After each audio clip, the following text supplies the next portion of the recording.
बिरसा मुंडा केंद्रीय कारा होटवार राज्य के जेलर नसीम खान ने जेल से ईडी के गवाहों और अफसरों के खिलाफ रची गई साजिश के सिलसिले में अपना बयान दर्ज कराया। आज जेल अधीक्षक हामिद अख्तर का बयान दर्ज किया जाएगा। ईडी का समन मिलने पर जेलर नसीम खान निर्धारित समय पर ही स्थित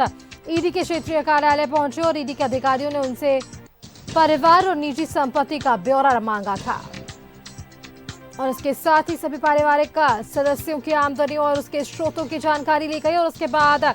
मनी लॉन्ड्रिंग के गवाहों को जेल में मिल रही सुविधाओं के बारे में भी उनसे पूछताछ की गई। वहीं ईडी के गवाहों और अफसरों के खिलाफ जेल में रची गई साजिश के बारे में भी पूछताछ की गई। जेलर ने सभी बिंदुओं पर अपना बयान दर्ज कराया। बयान दर्ज करने के बाद उन्हें घर भेज दिया गया। साथ ही भविष्य में पूछताछ के लिए ईडी ऑफिस बुलाए जाने पर हाजिर होने का भी निर्देश दिया। उल्लेखनीय है कि ईडी की टीम ने 3 नवंबर को बिरसा मुंडा केंद्रीय कारा में छापा मारा था और छापेमारी के दौरान ईडी के गवाहों और अफसरों के खिलाफ साजिश रचने से जुड़े सबूत मिलने के बाद पूछताछ के लिए हेड क्लर्क, जेलर और अधीक्षक को समन कर बुलाया गया था।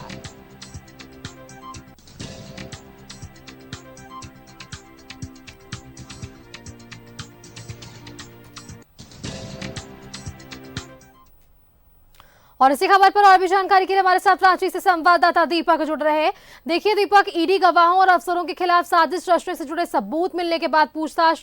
के लिए ईडी ने हेड क्लर्क को पहले बुलाया और उसके बाद जेलर और आज जेल अधीक्षक से पूछताछ होनी है। फिलहाल आप वहां पर मौजूद है, क्या कुछ अपडेट है आपके पास? जी बिल्कुल, देखिए ईडी की कार्रवाई के खिलाफ लगातार जो इस तरीका से होटवार जेल में जो साजिश रची जा रही थी और साजिश में सहयोग करने के मामले को लेकर के जिस तरीका से ईडी ने कार्रवाई शुरू की है, होटवार जेल के अधीक्षक, जेलर और होटवार जेल के क्लर्क को जो है समन जारी किया गया था और पहला समन के मुताबिक होटवार जेल के क्लर्क से दानिश से 10 घंटों तक ईडी ने पूछताछ की बीते 7 नवंबर को और फिर कल यानी कि 8 नवंबर को होटवार जेल के जो जेलर है नसीम खान, उनसे लगभग 10 घंटों तक पूछताछ हुई और आज होटवार जेल के अधीक्षक हामिद अख्तर से ईडी पूछताछ कर रही है। अभी से जस्ट 2 मिनट पहले ही होटवार जेल के अधीक्षक हामिद अख्तर ईडी दफ्तर पहुंचे हैं और उनसे पूछताछ का जो सिलसिला है वो शुरू हो गया है। तो कह सकते हैं कि लगातार जिस तरीका से ईडी की कार्रवाई जो है वो लगातार हो रही है और जिस तरीका से होटवार जेल में मनी लॉन्ड्रिंग मामले में जो गिरफ्तार जेल में बंद जो आरोपी है प्रेम प्रकाश, अमित अग्रवाल या अन्य लोग, उनके द्वारा ईडी के खिलाफ जो है साजिश रची जा रही थी। होटवार जेल में ही तमाम तरह की जो है योजना तैयार हो रही थी और इन तमाम गतिविधियों की जानकारी जब ईडी को मिला था तो उसके बाद ईडी ने बीते 3 नवंबर को होटवार जेल में छापेमारी की। उस छापेमारी में जो है चौंकाने वाले खुलासे हुए कि किस तरीका से मनी लॉन्ड्रिंग मामले में जेल में बंद आरोपियों के द्वारा जो है वो ईडी के खिलाफ साजिश रची जा रही है और साजिश जिस तरीका से रची जा रही थी और जो खुलासा हुआ है उसकी अगर बात करें तो नक्सलियों से जो है वो संपर्क साधा जा रहा था, आपराधिक संगठन के लोगों से संपर्क साधा जा रहा था और कहीं ना कहीं ईडी के जो गवाह है उसे डराया धमकाया जा रहा था ताकि केस को प्रभावित कर सके। तो इन तमाम जो हथकंडे अपनाने को लेकर के वहाँ पे योजना बन रही थी, योजना तैयार हो रहा था और इसकी जानकारी पर ही ईडी ने जो है बड़ी कार्रवाई की है और जो कार्रवाई हुई है और उसकी रिपोर्ट जो है केंद्रीय गृह मंत्रालय को ईडी ने भेज दिया है। तो अब आने वाले समय में देखना होगा कि इस मामले को लेकर के कोई बड़ी कार्रवाई भी आने वाले समय में क्या हो सकती है। लेकिन जिस तरीका से यह जो कार्रवाई जो एक बार फिर शुरू हुई है,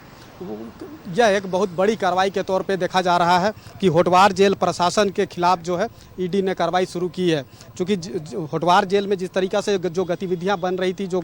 योजनाएं तैयार हो रही थी, जो रणनीति सिंडिकेट बना करके होटवार जेल से रची जा रही थी, तो उसको लेकर के ईडी को जो जानकारी मिली थी उसके आधार पर लगातार ईडी कार्रवाई कर रही है। और जिस तरीका से झारखंड प्रदेश में अगर आप देखेंगे तो साल 2022 में सबसे पहले जो है खूंटी मनरेगा घोटाला मामले की जो है जांच शुरू हुई और धीरे धीरे जांच जो है वो लगातार बढ़ता गया। उसके बाद अवैध खनन का मामला सामने आया, जमीन घोटाला का मामला सामने आया और फिर शराब घोटाला का मामला सामने आया। प्रेम प्रकाश जो कि अवैध खनन मामले में बीते 25 अगस्त 2022 को ईडी ने गिरफ्तार किया और उसके बाद जब जमीन घोटाला मामले की जाँच हुई तो उस जाँच में भी जो है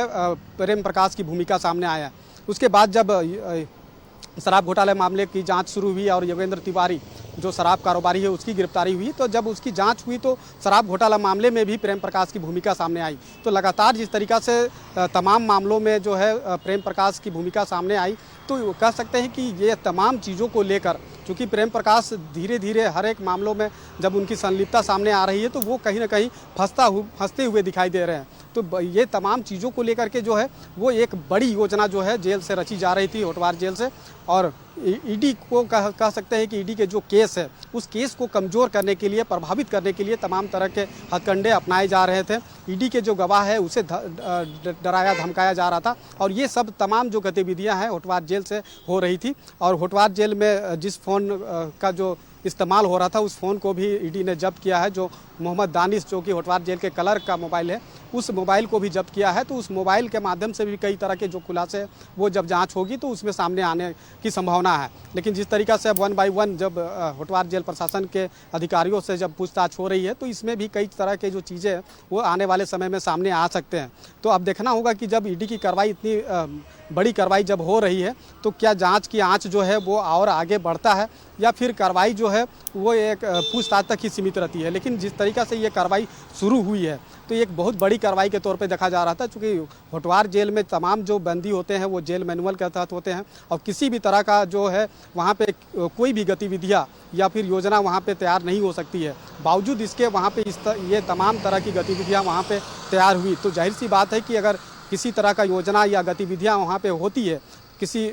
को नुकसान पहुंचाने से संबंधित अगर वहाँ पे योजना तैयार होती है तो जाहिर सी बात है कि वो जेल प्रशासन के बिना सहयोग के बिना वहाँ पे इस तरह की गतिविधियाँ नहीं हो सकती है। तो यही वजह है कि जब इस तमाम चीज़ों में जो सवाल जेल प्रशासन पे उठा है और जो भूमिका जेल प्रशासन के सामने आई है, जो कि जब छापेमारी हुई थी तो उस दरमियान सीसीटीवी फुटेज को भी जो है वो नष्ट कर दिया गया था कई दिनों का। तो कह सकते हैं कि जो है आरोपियों को बचाने के लिए जो तमाम तरह के जो प्रयास है वो जेल प्रशासन के द्वारा वहाँ पे की गई थी। जो ईडी के जांच में यह तमाम खुलासे हुए हैं कि किस तरीक़ा से नक्सलियों से संपर्क साधा जा रहा था, आपराधिक संगठन के लोगों से संपर्क साधा जा रहा था। तो कहीं ना कहीं ईडी के अधिकारियों को नुकसान पहुँचाने की भी मंशा जो थी वो वहाँ पे तैयार हो रही थी। तो ये तमाम गतिविधियों को लेकर के जब ईडी ने कार्रवाई की है, चूँकि वहाँ पे जिस तरीक़ा से योजना तैयार हो रही थी, जो गतिविधियाँ वहाँ पे हो रही थी और जिसकी जानकारी ईडी को मिली है और जो चौंकाने वाले खुलासे हुए हैं कि किस तरीके से नक्सली संगठन या आपराधिक संगठन के लोगों से संपर्क साधा जा रहा था, ईडी के अधिकारियों को फंसाने के लिए महिला को इस्तेमाल किया जा रहा था, महिला से संपर्क साधा जा रहा था कि ST-SC एक्ट जैसे कानून में कैसे ईडी के अधिकारियों को फंसाया जाए। तो ये तमाम जो हथकंडे अपनाने को लेकर जो योजना वहाँ पे बन रही थी, तो ये एक बहुत बड़ा मामला है। और इस मामले को लेकर जब ईडी की कार्रवाई अब शुरू हो गई है तो अब आने वाले समय में देखना होगा कि क्या यह कार्रवाई आगे बढ़ती है या फिर पूछताछ तक ही सीमित रहती है। जी बिल्कुल दीपक, आपने ठीक कहा, क्योंकि ये देखिए एक के बाद एक ये पूरी जांच जो है वो आगे बढ़ रही है और जांच के बाद ही कुछ भी स्पष्ट हो पाएगा कि आखिरकार वो क्या कुछ माजरा रहा। तमाम जानकारी के लिए दीपक आपका बहुत बहुत धन्यवाद हमारे साथ जुड़ने के लिए।